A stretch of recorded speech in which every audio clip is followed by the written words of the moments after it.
So this is the new Mahindra KUV100. Now you got our first glimpse and our first impression on the program last week, but the real question is, how does it take on this car, the big rival and the big benchmark, the car that's been very successful in its class and indeed rules it right now for us. That is the Grand i10 from Hyundai, which has even been the NDTV car of the year in the past. So very capable benchmark to rival. Does this car have the goods? Now this is a part SUV kind of a hatchback, so it's not perhaps apples to apples, but you know what, it still needs to take on this car. So let's find out what happens when you put the two of them head to head.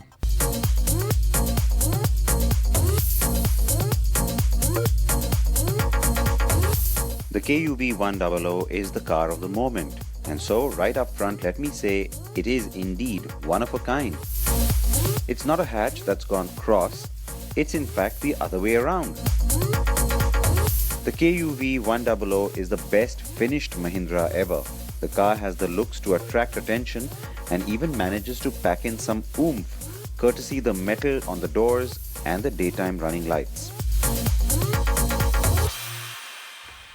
I've said this before in my web review that the KUV, just like pretty much every other Mahindra, is overstyled. There's just too much going on it in terms of style or design elements, but there's something about it that still works because it looks young, it looks almost too funky, and it's certainly created a buzz based on its looks.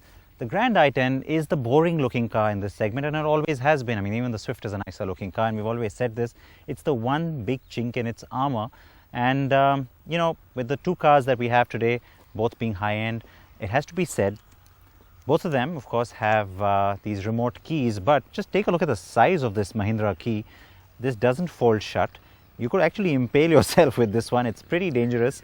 And the other little downside, Mahindra hasn't yet thrown in either a start stop or that keyless entry button. So you've got to take the key out, you've got to press the button, unlike on the Hyundai cars where the key can just stay in your pocket and you can press the little button on the door handle to let yourself in.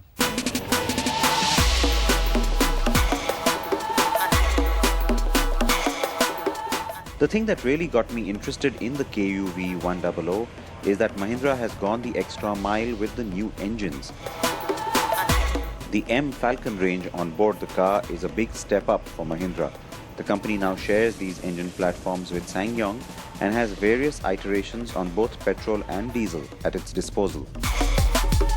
The diesel KUV is a touch more powerful than the Grand i10's U2 CRDI, and while the latter is refined, the KUV has a more punchy feel. The M Falcon engine is a touch noisy though, but makes up by packing the grunt with great mid and low range torque. Both cars use manual gearboxes. The petrol motor is the real change for Mahindra though. Its first indigenously built one at that, and it's done very well.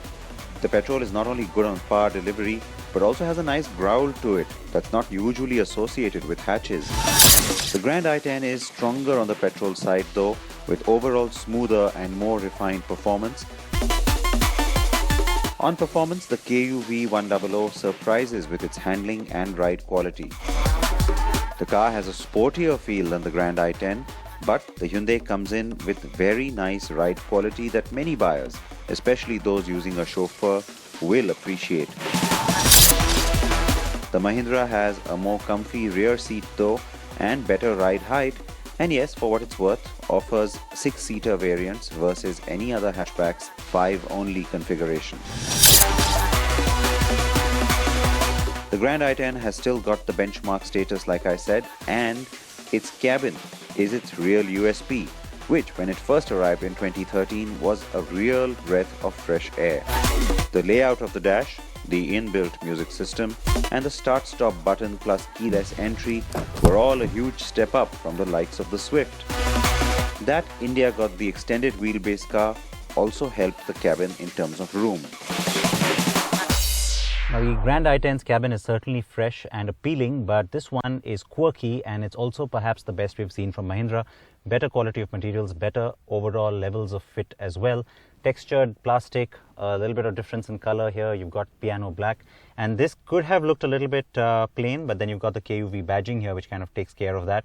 The gear shift is placed up here, which works really well. It's very different and I like that angle. You takes just a little bit of getting used to, but I've actually enjoyed the driving position on this car today.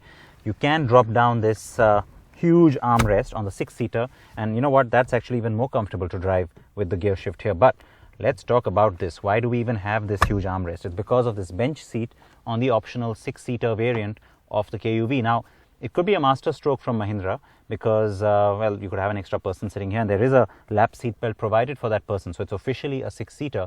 The problem I have is that it is a lap seat belt, and you know, Fiat Multipla, a very, very popular car in Europe, used to have 3 people sitting up front, but the airbag always would open up to sort of cater to both the front passengers if needed.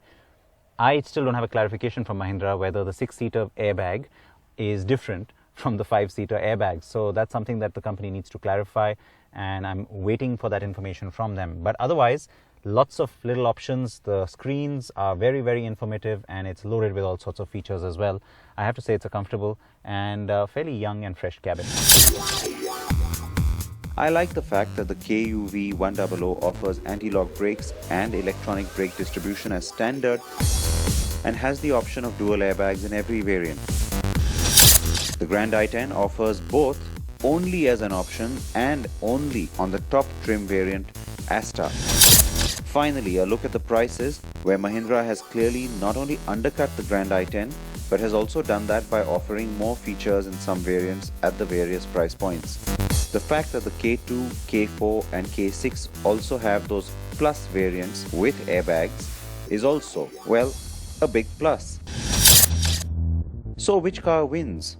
The Grand i10 retains its benchmark in many ways. It's a no-nonsense and practical car and very well finished in comparison to the newbie. But given the value and also the little quirkiness that it brings to the party, as well as the prices and those safety features, the Mahindra KUV100 only just noses ahead on this one.